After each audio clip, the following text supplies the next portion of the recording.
Hey, I'm Zaac Thompson from Nonberk. Nonberk are a alternative rock trio from Brisbane. We make music similar to Soundgarden, Silverchair, Alice in Chains, a lot of 90s vibes. Um, yeah, that's just a short blurb about us. Wonderful. And how did you guys all get started? Did you guys all know each other, obviously, beforehand?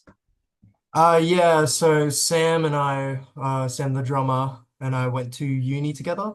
So we studied music at QT, and then our friend Kevin was in a few other bands that used to play around Brisbane, like Dark Moon Society and Vesper Green, a lot of other heavy alternative rock bands around the scene. And yeah, Kevin ended up joining us just before we released our first single off the album, Encircle. That was just after we like had a lineup change. So yeah. Yeah, nice. And when did you guys actually start Nonberk? We started Nonberk back in 2019. That was when we first formed as a band. Wow. Okay. So pre-pandemic, you guys had to work through all of that as well. Did that have an impact on you guys rehearsing and putting stuff out, I suppose? Or Yeah, well, I mean, we all kind of got really busy around the time of COVID. Like I think our old guitarist was studying law, so he had like a lot of stuff he was always doing, and our drummer was studying science. I was just about to go into my master's of teaching, so like we kind of, and that was just after COVID happened. So it was a bit of I don't know, it was kind of, it worked in our favor because we were able to like, I don't know, dial down on shows and focus more on writing songs and stuff like that. So yeah, it was kind of, it had its ups and downs. Like the shows not happening was its downs, but yeah. yeah, yeah. And can you also tell us a little bit about the name Nonberk and what that means, or where it Yeah, came sure. Yeah, I mean, I wanted to like when I was coming up with a band name, um, it was really hard, hey, because like almost every single band name's already picked, and I from? wanted something original, something that I could kind of know that it would absolutely not be a name that's already taken. So I just like one day when I was on the train home from uni, I think I just came up with like I wanted to because we did a lot of kind of proggy stuff where we do some tricky time signatures and like Mhm. just some silly things musically, and we wanted to kind of like represent that in our name somehow. So we were just like, oh, we'll just call it non-Burke, like non meaning, oh, well, non-Burke, Burke meaning a stupid person. So we just kind of thought of like, oh, what would, yeah, Yeah. that's how it Well, came it about. works because that's exactly like it sounds like a name that perfectly fits you guys as a band, as weird as that is, because I guess it is a kind of, is it a made up word then or name? Yeah, I guess so. I mean, Yeah. it's just something that probably wouldn't be commonly used as a word. And that's like what I like to do for a lot of our song titles as well. Like I like finding words that describe a kind of situation or topic that the song's about that are less commonly used words because I feel Yeah. like that kind of reflects the name of the band as well. So I want to keep that consistent. Yeah. Yeah. And how did your friends and family react to you going into the band? Did they know you were always musically inclined? I guess because, you said that you were studying teaching. Was that a big shock to them or? Not really, because I mean I've been playing in bands and doing shows since I was probably like 15 in high school. So like actually I think a few of the songs off our first album are from my old school band called the Aunties. A few songs I wrote in that band, so I kind of like took them in and reshaped them and reworked them with different musicians. So yeah, it's been a long time coming to my family and friends, I guess. Yeah. Do you want to tell us a little bit about Elements and how it's maybe different from your past projects? So Elements is a bit more of I feel like it was the first release that we did with the lineup change. So I was previously on bass guitar, and that's how I wrote most of the songs. So this release I swapped to guitar, and that already kind of made the songs that I was writing a bit different to our last EP and album and stuff. And I feel like it was more of a like I wrote some of these songs when I was out in nature. Like I used to bring my acoustic guitar out and just kind of some of the softer songs on there, definitely I probably wrote on my acoustic guitar. And it was just a bit different because you can't really like take a bass you could, but you don't normally take a bass guitar outside and like Yeah. of writing a song, and it's normally with an acoustic guitar. So like I just brought it outside, was around nature a lot more. I always go on walks around nature and like seeing going to the beach, just surrounding yourself with like all the sounds and just sitting, listening and taking everything in, I guess. So a lot of the releases were to do with the elements around. So some of the songs more musically than lyrically, but Yeah. overall, this release was the first kind of release that we wanted to stick with a theme, and Elements was the theme. We've got like each of the singles kind of represent a few different elements in certain ways. You guys, you go out and you find inspiration in, yeah, the nature and outside world around you. That's pretty interesting. Mm. And you've got a new single, Shallow. Mm. You've spoken about it just then, I suppose, but are the themes on Shallow, all nature related? So I guess like I think that this one was one that I did right when I was out on like holiday and I had my guitar with me and stuff. And like the musical parts of the song, definitely like the verses have kind of like a flowy feel of like, I don't know, just being surrounded by the beach, something slow, something a bit more relaxing. And lyrically it's kind of about I don't know, just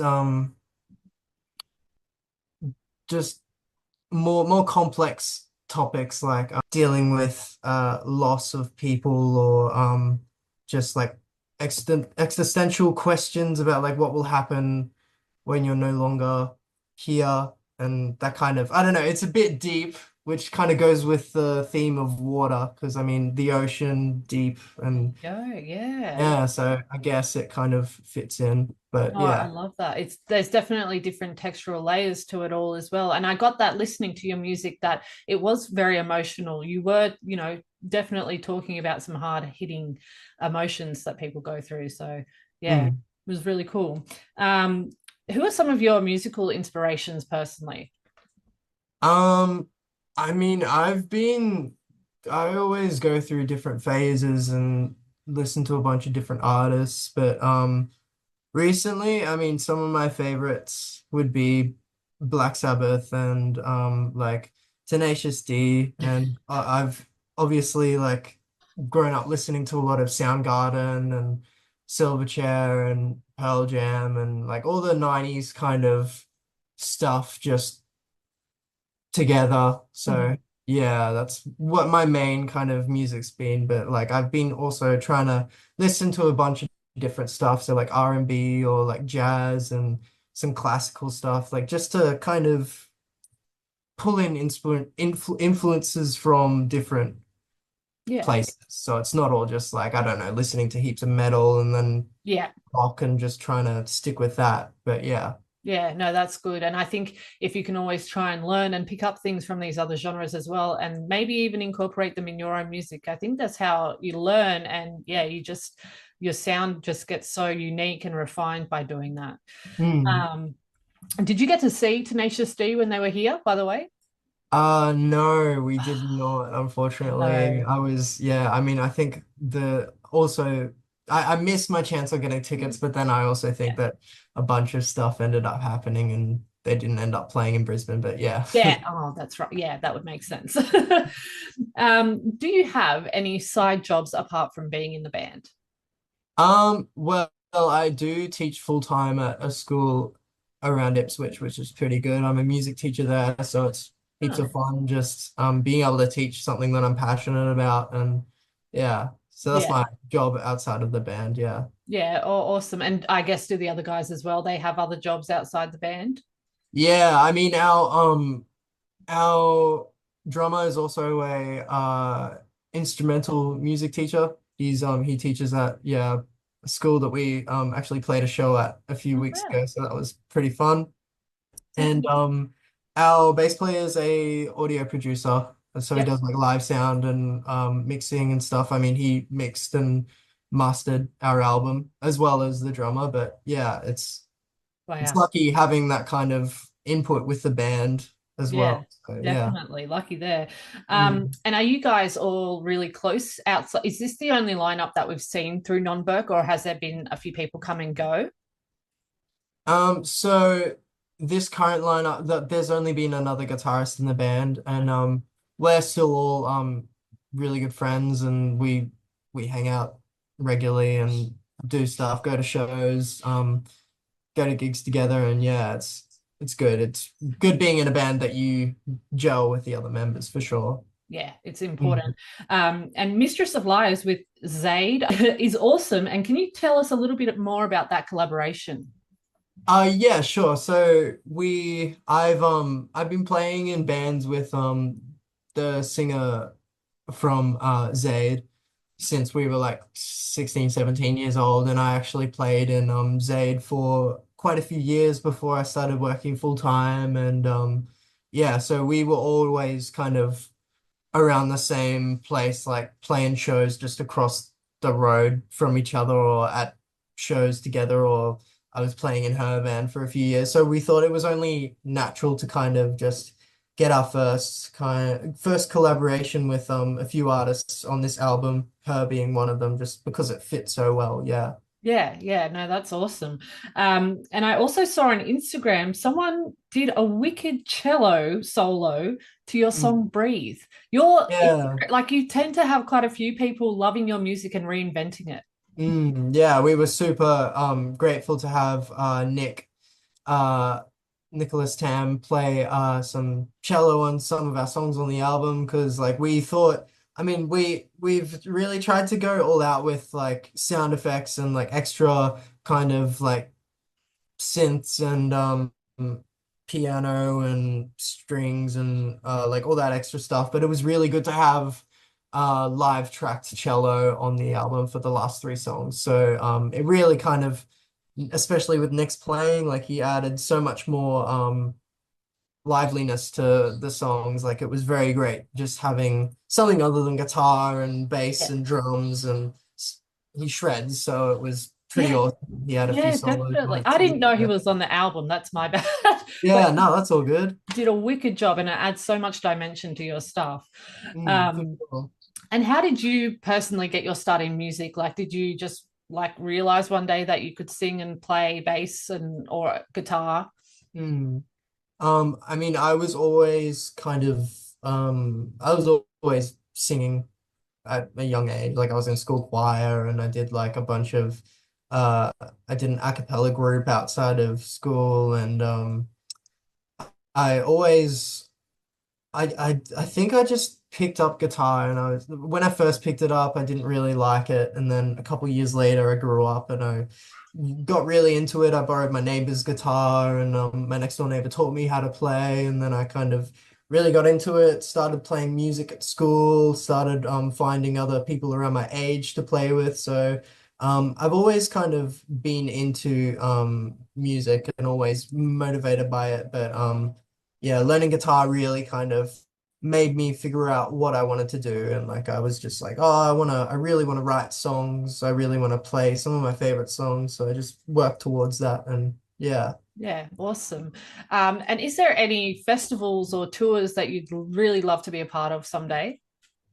Um, I mean, we would love to tour with some of the bands that we kind of look up to, and like some of the other prog bands and like prog rock bands, metal alternative, like we'd love to eventually support in the long shot bands like Carnival and like Butterfly Effect and Caligula's Horse and a bunch of those kind of prog bands, because we feel our music we with our music as we're developing, we want to eventually do more stuff fitted in with those bands and like Hmm. kind of challenge ourselves as musicians and yeah, so we'd love to support those bands, but then we'd also be love to be on any kind of local festivals to start with that just kind of have similar music to us and yeah, work Yeah. our way up.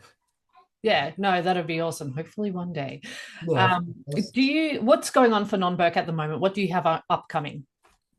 So we have um uh album launch next Saturday on the 7th for the album, which will be nice to kind of get that off our chest because we've been working on the album for so long and it'll be good to have just some kind of closure so to be able to play it live before we go and write the next album and um whatnot. So yeah, I think we have our 5th anniversary of our debut album coming up as well. So Awesome. we're we might be doing something for that and might be re-releasing some remixed and some newly recorded versions of some of our old songs. So that could be fun. Yeah. Fantastic. That's awesome. Make sure you put it all up on social media so we can see as well. Yeah, for sure. Well, thank you so much for joining us here. Everyone can go stream Elements on the 29th of November. No worries. Thanks for having us.